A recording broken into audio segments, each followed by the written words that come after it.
예, 향후 다가올 금융위기에 대한 저의 생각을 말씀드리도록 하겠습니다. 제가 볼 때 향후의 세상은 부자가 될 것인가 말 것인가의 문제가 아니라 당신이 파산할 것인가 말 것인가에 대한 세상이 온다고 저는 보고 있습니다. 제가 주식 급등을 얘기할 때 대공황 때라는 표현을 씁니다.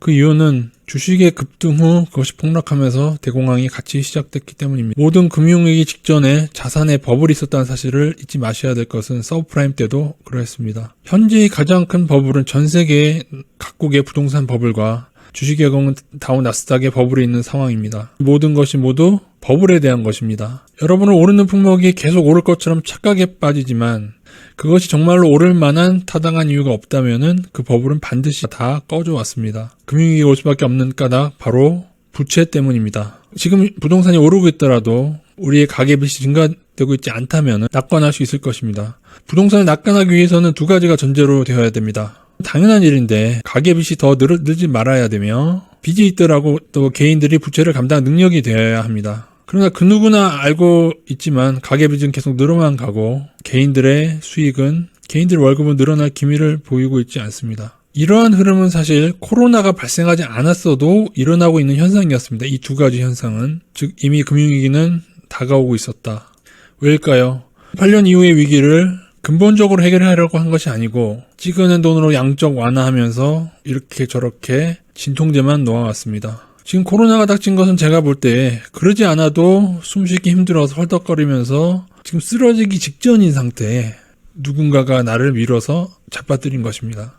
그런데 어디선가 괜찮다 소리가 들립니다. 미국 나스닥은 다시 사상 최고치를 올라가고 있고 FED는 엄청난 공적 자금을 투입했습니다.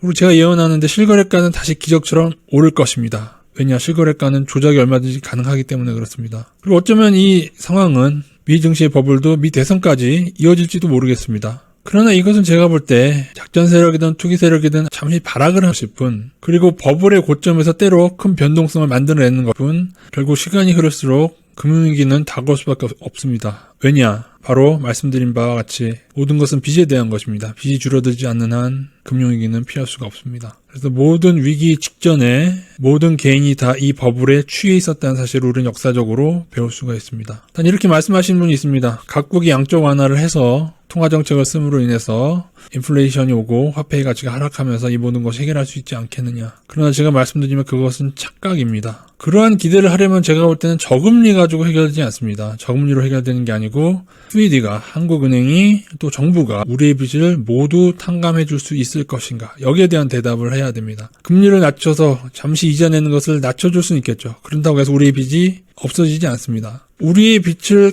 는 것은 우리 자신의 월급이지 결코 정부나 FED가 아닙니다. 그래서 지금 하고 있는 FED에서 하고 있는 채권을 사서 이자를 낮춰주고 파산을 막고 이런 모든 것은 일시 방편일 뿐 결국 시간이 지나면 그 빚은 터지게 됩니다. 그럼 금융위기가 왔을 때 무리한 빚을 진 사람만 망할까요? 지금 어떤 사람이 50채를 갭투자를 해놨다고 전세에 끼고 50채를 다 전세로 끼웠어요.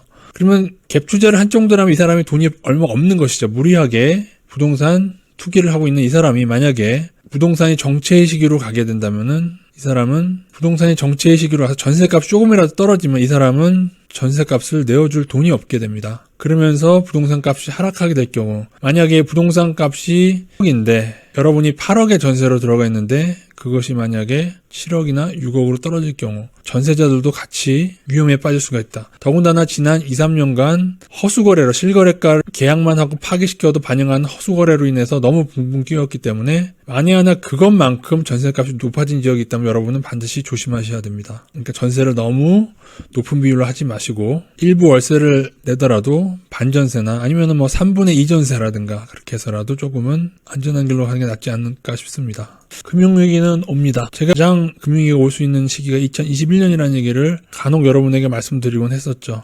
그것은 사실은 제가 분석하고 있던 것보다 몇 년을 늦춘 것 같습니다. 언제 늦췄냐면 트럼프가 당선된 이후에 트럼프가 지금처럼 이런 식으로 자신의 부동산을 위해서 부양할 것이라고 보고 좀 더 늦춘 것입니다. 물론 상황 따라서 더 늦어질 수도 있겠죠. 금융위기가 2021년이 아니라 2023년까지 좀 더 늦어질 수도 있습니다. 그러나 그것만은 늘 생각하고 계셔야 됩니다.